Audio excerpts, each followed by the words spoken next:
Okay, before I get into the episode, I want to talk about something I've been hearing online. This is no spoiler.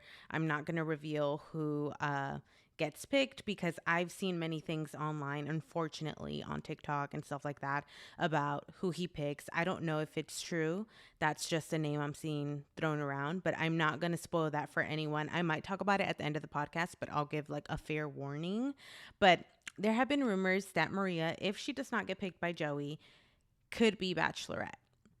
Now, I saw some TikTok about a girl saying something in some pitch for the next Bachelorette that they used like a Canadian term, something like that. So they're basically saying the next Bachelorette could be a Canadian, and the only Canadians are Maria and Lexi. I don't know why I didn't know Lexi was Canadian, but it's news to me. Now, I think Lexi would make a great bachelorette as well. Obviously, I'm Team Maria, but Lexi is also a great choice. However, due to what we see in this episode that I'll discuss like in a bit, she does have a very specific timeline. And although I think it would be great for her to be bachelorette and, get married and have kids and do all of that, I think a lot of the people who come on these shows are not even necessarily looking for love. I mean, I'm sure a lot of them are, but a lot of them are going on there, to get famous, to get their 5 minutes of fame and, everything that comes with being on these shows. Because we know that once you're on these shows, you're basically an influencer. Most of the contestants quit their jobs and they're making so much more money. You know what I'm saying? So I don't feel like one thing about Lexi season and Maria's, like we would probably see a lot of older men because Maria, I think, is 29. Lexi is what, 30, I believe. So I love that. I love that we would get a season with just older people in general because I feel like it's a different vibe that compared to like that of a like 24-year-old. But I don't know. I don't want Lexi because she's such on a specific timeline. I don't want her to waste her time and end up picking someone or having to choose between a bunch of guys who really aren't ready and are just there for the wrong reasons. So it's super risky, I feel, but it could also work for her. So I don't know. I'm hearing Lexi and Maria. Obviously, I would love Maria. Maria is definitely a fan favorite. So I would hope I think either one are a great choice, but I don't know. I guess we're going to have to see. So let's get into this episode. I love how they open the episode. They've been doing this a lot lately. Like they'll open from a scene from like later on in the episode or later on in the season. They open up with a scene of Joey telling Maria he loves her in French. Obviously, she's telling him to repeat after her, but it's just so cute. I can't wait to talk about their date because it was just the chemistry is insane. It was probably the most natural, like, affection I've ever seen between two contestants. So, Joey, opens up at the beginning of this episode and is clearly struggling. He talks about how he's falling for multiple women, how it scares him. And the last time he opened up was with Charity. I still can't believe that he was like top two for Charity season. Again, I didn't watch her season because I've been skipping out on some seasons. I didn't watch Clayton's season. Is that his name? Yes, that's his name. I get confused with him and Colton for some reason. It's different names, but they're very similar, I feel. So he's just basically scared that it's just not going to work out in the end and the person won't love him for him. All this like expectation about needing to be perfect, how he's his biggest critic. I don't know. He was very emotional. I think those are very normal feelings for everyone to have, not just him as the lead. So this episode, we get one group date and two one-on-ones. For the group date, they get to make poutine. I wasn't sure what that is. I've never had that, but apparently it's fries, cheese curds, and gravy, which sounds delicious, honestly. And they get to basically make their own poutine. So they get to add a whole bunch of things on it, whatever they'd like. Jess, feeling very adventurous, does like the pineapple. She's like, I want sweet and sour. So she does pineapple. She does, I think, chocolate syrup, sriracha. No, although I'm not a big fan of sriracha actually, but I do love chocolate. I do love pineapple. However, all of them in a combination together, definitely don't think that would taste good. Joey did try it and he gave it a 4 out of 10. So I'm going to stick, I'm going to stand by Joey and say that, yeah, that was probably fair. We do see a lot of the girls start opening up about how they feel like they're not getting a lot of attention. They also start commenting on like having to see his connection with the other girls, not really wanting to be on these group dates, etc. I think definitely like through this whole episode, you do see Jess struggling with it. It seems like a bit more than the rest of the girls. We see him have a moment with Caitlyn, which I haven't, up to that point, really. I don't feel like there was much of a connection with Caitlyn. And she opens up to him about the connections he's having with someone else and not having a one on one. Kelsey A gets a moment with him. We know that he's into her. Like, she, I think, is definitely going to be up there. Maybe, I don't know if I want to say top 3. She might be top 3. She might be top 4. But I think there's definitely something there with them.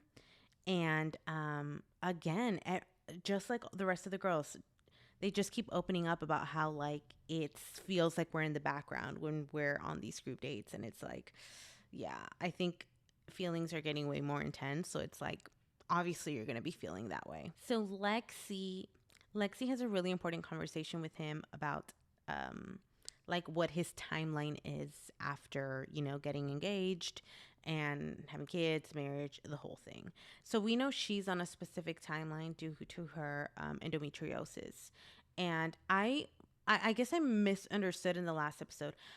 She did say that the doctor told her that she wouldn't be able to have kids, but I guess there is still, I thought that was like a definite no, you can't, but I guess there is still, she does have the ability. I think it's just going to be a lot more difficult. And so she, you know, wants to know from him like, so what is your plan after all of this? And he basically says that he wants a 2 to 3 year engagement. Now, I love that. I think a lot of women maybe wouldn't love that, because I think once you're engaged, you're like, let's go, let's wedding plan and all that. But I think especially in this circumstance, when you don't really know the other person, I mean, you're getting, how long are we filming here? It's like just a few weeks. So it's like, I think in this case, it's definitely important to really know who you're going to marry and get to spend that time together. So he talks about a 2 to 3 year engagement. And then he does want to be married for a few years before they jump into kids. And so, I mean, he said he wants to enjoy the marriage before bringing someone else into it. And she's just kind of like, okay, you know, she takes it all in. She's like, I'm going to need some time to process this conversation. But I really don't find anything wrong with what Joey is saying. I love that. I've never been a big marriage person, and I mean, I'm not married, and it's not something that's actually like important to me necessarily. I think it's more for like legal reasons, or like when you have kids, it's just sometimes better to be married with all that. But I do think hearing that for her was kind of like, okay, this is not aligning with what I want and what I need. So we see the moment with Jess. Oh my God. I did not think he was going to send her home after this, guys. I truly didn't. I thought maybe she would go home, honestly, at the rose ceremony, because I didn't see the connection as being that deep at all. But he sent her home after talking to her, and honestly, props to him because he took initiative. So she opens up to him, basically tells him how she's been feeling about, you know, her not having a one-on-one, how she's falling for him. And he is very honest with her and tells her that he just hasn't been able to get there with her yet. I think he said something like, I can't picture it. And about how it wouldn't be right for him to keep her here, which I agree. I think obviously in that moment, if I'm Joey and I'm not feeling this, you know, I'm not feeling a strong connection, they're opening up to me and being vulnerable and like wanting more from me, that would be the fair thing to do. Like, hey, you know, I'm not even going to wait till the rose ceremony. I want to be straight up with you. It's just not happening. It just sucks because she was going into that conversation like looking for reassurance and stuff. And that is, I mean, I don't think she saw that coming at all. That is definitely not what she wanted. We finally get to see his date with Kelsey T. Now, she is another one that I think could also be top three, top four. He definitely has a connection with Kelsey T, and I definitely love that for her. I did see that she's an actress, right? Because when her name pops up, it says actress. And then I'm on TikTok and I'm looking through some stuff, and this guy is like, she's been in a few movies. I think Ant-Man was one. I don't know which one. She was in Barbie. And then I saw another post. I was like, okay, who was she in Barbie? She couldn't have had like a big role, right? Because I watched Barbie, I would know. And apparently she pops up in like a billboard for like I think Barbie like models, right? Like pageants. She pops up as Miss Jamaica. That's what I saw on TikTok, but the video was not very clear when they zoomed in, so I couldn't totally tell if it was her. So take that with a grain of salt. That's just what I saw on TikTok. Don't believe everything you see on TikTok, but this might be true. He talks about their physical connection, how their connection is potent. She does have a beautiful body. What she was wearing for that date, the little, like, what do you call that? Is that a jumper? Is that called a jumper? It's like a one piece leggings and top. It was like a lilac color. She has a very nice body. But so they were going to be training to be part of Cirque du Soleil. And honestly, that date looked like so much fun. That would be, I feel like, such a fun date, except for the part about getting dizzy. We saw them like having, gosh, I would love to do that, even though like I'm scared of heights. I mean, I wouldn't be that up in the air, I don't think. But like they're doing all these like crazy gymnast type twirls and stuff with like just string. Like I don't even know, it's not string, it's like cloth. Like I don't really know the proper term for it. We see them doing a lot of turns with that and getting very dizzy. It just all looked like so much fun. But he was definitely getting dizzy through that whole thing. She was like cool. She could handle it, but he was like no. Now their date night portion, all of these like date night portion one-on-one dates, like they all give us a more like deeper look into like something a bit more personal that maybe shaped them to who they are today. She opens up about her dad and says that they stopped talking because of religion, basically. I'm not sure. I'm like, are you not allowed to say it on TV? Or maybe that's a topic that they want to avoid. But I was like, what religion is it? Because they just said on religion. Like, I guess her dad is part of a religion that she didn't want to be part of. So she chose to go to college and he didn't support that, which is like, that's crazy to me. What kind of religion doesn't support your child going to college? Apparently, everyone in the household has to be in the religion. And so, because she didn't want to follow that same path, she went to go live with her mom. And yeah, that's pretty much all we got. So, I feel like a lot of these like moments we have of these girls, and I'm sure there's like way more that they said, but it was edited. I mean, we can't see everything because it's like, what is it, an out 2 hour episode? They can't show that much. But a lot, I feel like after all of these, I have more questions. And I'm like, I just want to know more. I need clarification. Now, Maria's one-on-one. She honestly, her hair is so black. I'm like, is that her real hair? But I'm pretty sure it is because her eyebrows are really dark. Unless she also dyes her eyebrows, but I highly doubt it. She makes me want to dye my hair black again because my hair is naturally black, like black. But now it's not. And actually, I don't think I'll ever go down that road again. I've made my peace with it. I don't think I'll ever go black again, even though I do miss it sometimes. If you have black hair, it's just a lot to try to have black hair and then try to have lighter color. It's going to be some work and a lot of money. So, and a lot of breakage. So, Maria's date was so great. I just want her to be Bachelorette. I mean, I want her to win, but I'm like, no, you should have like the title as Bachelorette. If she would be Bachelorette, I would love that because she's not even a blonde. Like, let's be real, guys. I am so tired of all the contestants. Okay. And almost every lead, not every lead, but almost being blonde. Like, I remember in one interview they asked Joey because I remember seeing the lineup, like the cast, and I was like, oh, he likes brunettes because usually there's just a ton of blondes. And they asked him that. And he said, no, I didn't like actually tell them, hey, I like brunettes more or anything like that. That's just kind of how it landed. So there's that. But apparently she speaks a little French. I didn't know, guys. I didn't know that like Jesse was saying earlier in the episode, oh, the official language of Quebec is French. I didn't know that. I was like, oh, okay, that's just something people know, I guess. So they were just on this car ride drinking champagne. They were so flirty and so natural with each other. And she's trying to teach him like a few words in French. It is just beautiful. She has great energy. They get to their destination. Okay. I thought it was going to be a shopping date, but I guess it was just we haven't seen a shopping date yet. We usually get a shopping date. I don't know if this is supposed to be the equivalent of that, but usually the bachelor picks a girl to go on a shopping spree and they buy a whole bunch of stuff. I thought that's what this was going to be, but she actually just picked out the dress that she was going to wear for their date night portion of the date. So I guess not.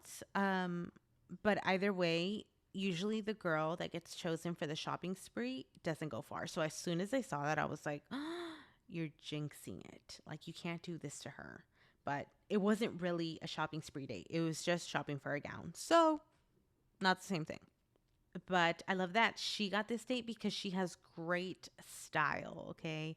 Maria dresses very, I don't even know how to describe her style. She just dresses like, I feel like it's simple and it's different and it's cute.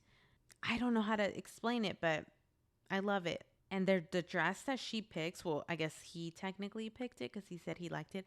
I honestly didn't really like it. I didn't really like it. And I thought it looked like it fit her big. But anyways, that's the scene we see when they get back into, they end up going on a helicopter ride. She says she's never been on one, which I was surprised only because we know at this point that Maria comes from money. Her dad, what did she say? Her dad invented sprinkles or something like that, or owned sprinkles. I don't even know what that really means. She tells him to say je t'aime, which means I love you in French. I took French class in, I think, did I do 2 years in high school maybe? I don't remember anything except the very basics. Je t'aime, je m'appelle.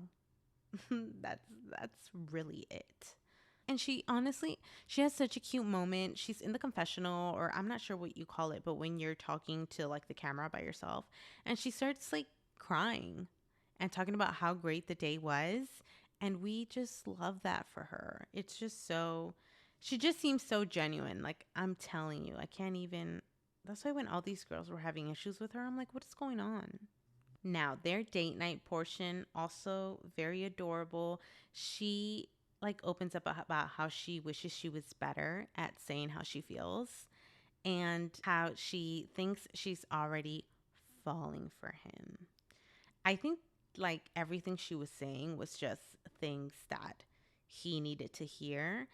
And because she said she's not good at expressing like how she feels, I think he's picked up on that. Obviously, I think we all kind of have. And I don't know if it was this same night. I think it was, but Lexi knocks on his door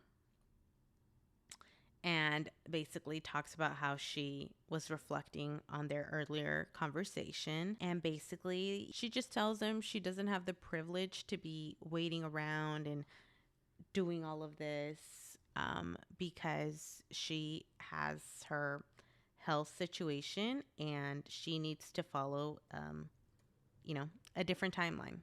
I love how, like, mature, grown up, like their conversation was. It was no bad blood. It was two people expressing how they felt with each other, expressing how they respected each other. And I thought it was just honestly, even though it was a breakup essentially, it was such a lovely conversation because they both handled it so well. So Lexi does go back, but she only talks to Daisy and Maria, I guess, to tell them, she's leaving. You only see them two in the room. So it looks like those were her closest friends in the house. And she really only felt like she had to say bye to them. I like that though. I like that she was just like, I want to talk to them too. And then I'm going to leave. So for the cocktail party, right before the rose ceremony, I don't even know if you can call that much of a party, but Joey basically tells the girls straight up how tough of a week it was and opens up about how his biggest fear is him choosing someone and it not being reciprocated. So due to that like emotional, I think, intro, Caitlin goes and talks to him. And, she's being very sweet, tells him she admires him, things that she admires about him.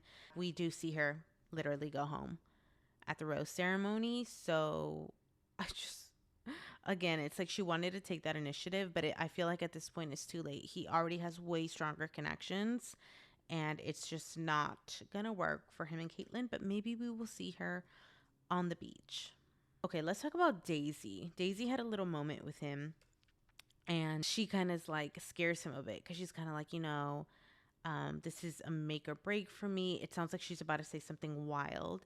And then she puts her feet on him. She, it's so wild. She puts her feet on him and says, I just need to know, like, if you can give good foot massages. And she is bold and brave and a whole different, like, level of comfortableness that I could never be because it was funny, but it was also like, girl, you are something else. Cause I would never do that. But it did make him laugh. It did make him laugh. And I think he was also a little shocked, like, oh shit, you're just gonna put your feet on me and expect me to give you a massage.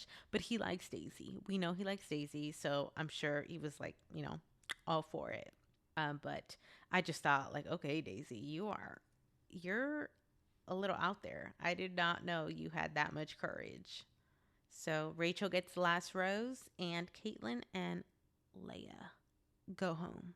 We were waiting for her to go home. Okay, Leia. We were waiting for her to go home. Caitlin, not much of a connection. Neither did Leia. She was just enjoying the ride. She knew. She had to know. But I think it's safe to say that the drama is out of the house, and Maria hopefully does not have any more problems with any of the girls. We do see a little like snippet of what's to come next week. Or maybe, I don't know if this is for next week or just the next few episodes in general. Sometimes they switch it up, so it's hard to tell. But we do see Daisy saying something like, I'm not going to tell him I love him. Like something like, I'm not there yet. I'm not going to tell him I love him just to get a rose. And I was like, period.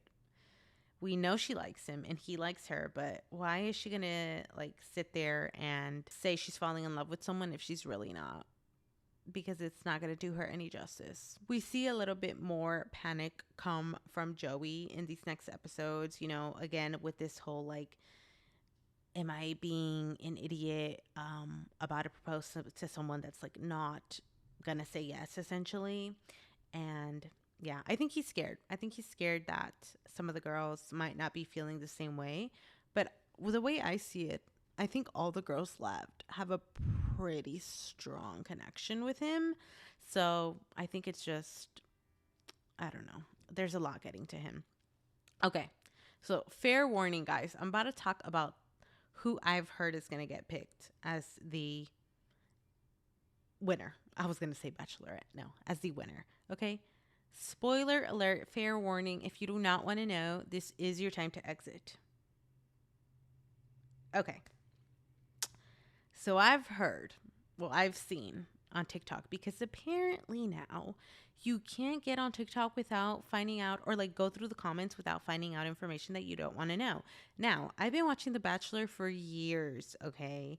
And way back when, you used to have to go to Reality Steve's page, his blog, his Twitter, to find out who won. And he would like be like, spoiler, spoiler, you know, if you don't want to know, blah, blah. Now you can just read on the TikTok comments. Now there's many, many like Bachelor accounts that will most likely take the information from Reality Steve, because I still think he's like probably like the number one that gets like all the inside info. I still don't know how the man does it. I don't know how he was doing it back in the day. I feel like that was more difficult than it is now.